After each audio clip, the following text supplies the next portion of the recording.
কি করলো বাচ্চাটাকে ফেলে দিয়েছে। বাচ্চাটাকে ছুঁড়ে ফেললো? কোন থেকে ফেলে দিয়েছে পুলিশ?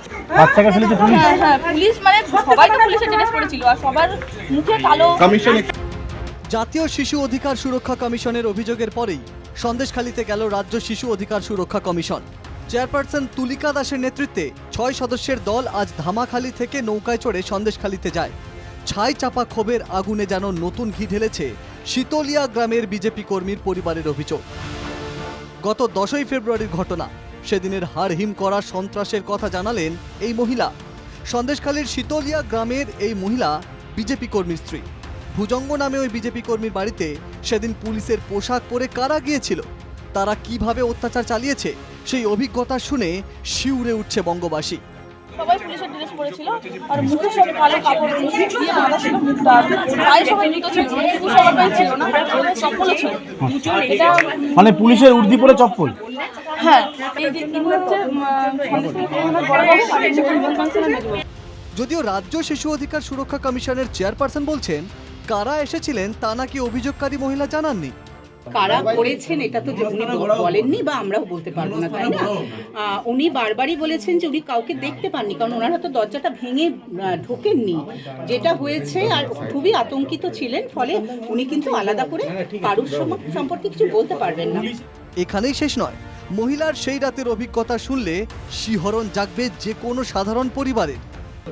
যখন দরজায় লাথি মারছিল তখন আমি ওই জানলাটা ভেঙে দিয়েছে, জানলা ভেঙে কাঁচ ভেঙে জানলাটা পুরো খুলে দিয়েছে। তো সেখানে দাঁড়িয়ে আমি বললাম যে এরকম করবে না, আমার ঘরে ছোটো বাচ্চা আছে। আর ও বলছে যে যা দরকার আমি পুলিশ ক্যাম্পে গিয়ে কথা বলে দিচ্ছি সকালে। কি করলো বাচ্চাটাকে ফেলে দিয়েছে।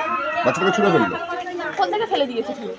বাচ্চাকে ফেলেছে পুলিশ? হ্যাঁ হ্যাঁ, পুলিশ মানে সবাই তো পুলিশের ড্রেস পরেছিল আর সবার মুখে কালো। কমিশনে না, বাচ্চা কোনোভাবে পড়ে যায়নি, ওরা বাচ্চাটাকে ফেলে দিয়েছে। সেই অবস্থায় বাচ্চা পড়ে গেছে আর বাচ্চার বাবা হাতটা ধরে সঙ্গে সঙ্গে কোলে তুলে নিয়েছে। কিন্তু আজ এই মহিলার বাড়িতে গিয়ে রাজ্যের শিশু অধিকার সুরক্ষা কমিশনের চেয়ারপারসন বলছেন অন্য কথা। শিশুটিকে নাকি কোল থেকে ফেলে দেওয়া হয়নি। ওনার কোল থেকে বাচ্চাটা, হ্যাঁ উনি যা বলেছেন, কেমন আমরা কিছু বলছি না, ওনার কাছ থেকে যেটা শুনেছি যে ওনাকে টানাটানি হয়েছে জানলা দিয়ে, তাই জন্য বাচ্চাটা কোল থেকে পড়ে যাচ্ছিল। ওনার স্বামী এক হাত দিয়ে বাচ্চাকে ধরে নিয়েছে। এখন উনি খুবই চিন্তিত বাচ্চাকে নিয়ে, যেহেতু 9 মাসের একটি ছোট শিশুকন্যা।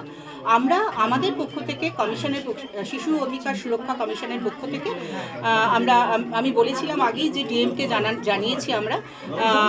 ডিস্ট্রিক্ট অ্যাডমিনিস্ট্রেশন অলরেডি এসপির সাথে কথা বলেছেন, সিএমএইচ এর সাথে কথা বলেছেন, চিঠি দিয়েছেন তাদেরকে। আমরাও এই কাজটাই করছি।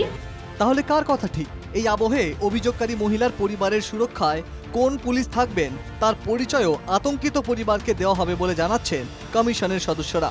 তারা কারা সেটা তো আমাদের তদন্ত করে জানতে হবে লোকে, এবং আমরা এটা ওদের ফোন নাম্বার নিয়েছি। আমরা বলেছি যে পুলিশ নিজেদের ফোন নাম্বার দিয়েছি এবং বলেছি যে পুলিশ ওদের প্রোটেকশনের জন্য থাকবে, তাকে যাতে আইডেন্টিফাই করতে পারে, তাকে যাতে চিনতে পারে, সেই জন্য তার ফোন নাম্বারও ওকে দেওয়া হবে। সন্দেশখালী কাণ্ডে জাতীয় শিশু অধিকার সুরক্ষা কমিশন শুক্রবারই অ্যাকশন টেকেন রিপোর্ট চেয়েছে। 48 ঘন্টার মধ্যে উত্তর 24 পরগনার জেলা শাসককে রিপোর্ট পেশের নির্দেশ দেওয়া হয়েছে। এরপরই তড়িঘড়ি সন্দেশখালীতে রাজ্য শিশু অধিকার সুরক্ষা কমিশনের যাওয়ার পরও সন্দেশখালী শান্ত হচ্ছে না। সন্দেশখালী থেকে সঞ্জীব সরকারের রিপোর্ট, NKTV বাংলা।